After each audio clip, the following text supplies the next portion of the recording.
అందరికీ నమస్కారం అండి. సోమవారం రోజు శివానుగ్రహం కోసము అనేక రకాల పూజలు చేస్తుంటారు. శివాలయానికి వెళ్ళి శివుడికి అభిషేకం చేయటము, దాన ధర్మాలు చేయటం చేస్తుంటారు. సోమవారము ఎన్ని పుణ్యకార్యాలు చేసినా కొన్ని చిన్న తప్పులు చేసినట్లయితే పరమేశ్వరుని యొక్క అనుగ్రహాన్ని పొందలేరు. సోమవారం శివుడిని ఆరాధన చేసినట్లయితే మనకెలాంటి కష్టాలు రావు. సోమవారం రోజు కొన్ని పనులకు దూరంగా ఉన్నట్లయితే చాలా మంచిది. సోమవారం రోజు ఏ పనులు చేయకూడదో, ఏ నియమాలు పాటిస్తే శివానుగ్రహం కలుగుతుందో ఈ వీడియోలో తెలుసుకుందాము. సోమవారం రోజు హెయిర్ కటింగు, షేవింగు లాంటివి చేస్తుంటారు. కానీ సోమవారము ఇలా చేయకూడదు. కొంతమంది ఆదివారం మాంసం గనక మిగిలితే దాన్ని ఫ్రిడ్జ్‌లో జాగ్రత్త చేసి సోమవారం తినాలనుకుంటారు. కానీ అలా చేయకూడదు.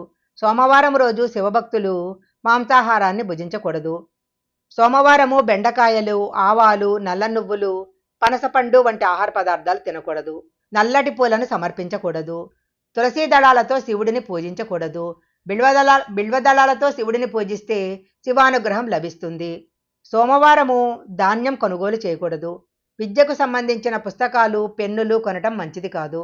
అలాగే ఎలక్ట్రిక్ వస్తువులు కూడా కొనకూడదు. ఇలాంటి వస్తువులు కొన్నట్లయితే ప్రతికూల ప్రభావాలు ఎదురవుతాయి. సోమవారము తెల్లని వస్త్రాలు, పాలు ఎవరికీ దానం చేయకూడదు. శివుణ్ణి పూజించేవారు ధూమపానము, మద్యపానం చేయకూడదు. శివానుగ్రహం పొందాలంటే సోమవారం రోజు ఆవు పాలతో శివలింగాన్ని అభిషేకించాలి. శంకు పుష్పాలతో శివుడిని పూజిస్తే శివానుగ్రహం చాలా తొందరగా లభిస్తుంది. సోమవారం పూజ చేసుకునేటప్పుడు ఓం నమ శివాయ అనే మంత్రాన్ని 11 సార్లు పఠించాలి. ఇలా చేస్తే శివయ్య అనుగ్రహాన్ని పొందవచ్చు. శివుడిని ఉమ్మెత్త పూలతో, బిల్వదళాలతో పూజించినట్లయితే ఇంట్లో ఉన్న దరిద్రం తొలగిపోతుంది. అలాగే జన్మజన్మల పాపాలు తొలగిపోయి కోటి జన్మల పుణ్యం లభిస్తుంది. జీవితాంతం చేసిన పూజలన్నిటి పుణ్యఫలాన్ని ఒక బిల్వదళాల పూజించడం ద్వారా పొందవచ్చునని పురాణాల్లో చెప్పబడింది. సోమవారం తెల్లటి పువ్వులను శివునికి పెడితే శుభం కలుగుతుంది. సోమవారము చెరుకు రసంతో శివుడికి అభిషేకం చేసినట్లయితే శివానుగ్రహం కలుగుతుంది. శివుడికి చక్కెరతో అభిషేకం చేస్తే దుఃఖనాశనం కలుగుతుంది. వెలగపండు శివుడికి చాలా ఇష్టమైనది. ఈ పండుని శివుడికి నైవేద్యంగా పెడితే దీర్ఘాయుషు లభిస్తుంది. సోమవారం శివలింగానికి తేనెతో అభిషేకం చేస్తే చాలా మంచిది. సోమవారం ఉపవాసం ఉండి రుద్రాభిషేకం చేయించి శివాలయంలో మట్టి ప్రమిదలో 365 ఒత్తులను వెలిగించినట్లయితే సమస్త పాపాలు తొలగిపోతాయి.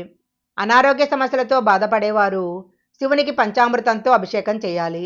ఇలా చేయటం వల్ల శివయ్య అనుగ్రహంతో ఆరోగ్యం లభిస్తుంది. గంగాజలంతో శివుడికి అభిషేకం చేస్తే ఆదాయము, అదృష్టము పెరుగుతాయి.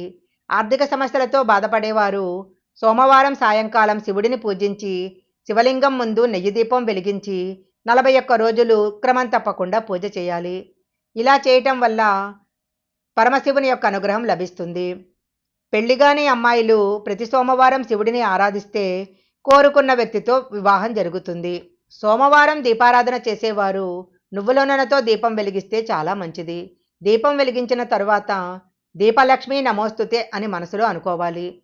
సోమవారం రోజు ఉపవాసం ఉండి శివుడికి పూజ చేస్తే అఖండ కోటి పుణ్యాలు కలుగుతాయి. పురాణాల ప్రకారము శివుడు, పార్వతీదేవి సాయంత్ర సమయంలో భూమిపైన సంచరిస్తుంటారు. అందువలన శివపార్వతుల ఆశీర్వాదం పొందాలంటే సాయంత్రం పూజ చేస్తే మంచిది. ఆడవాళ్లు సోమవారం రోజు తులసి మొక్క దగ్గర దీపం వెలిగించి, అగరబత్తులు వెలిగించి, పువ్వులు వేసి నమస్కారం చేస్తే 5వ తనం కలుగుతుంది. శివుడికి నెయ్యితో అభిషేకం చేస్తే సంతాన సౌభాగ్యం కలుగుతుంది.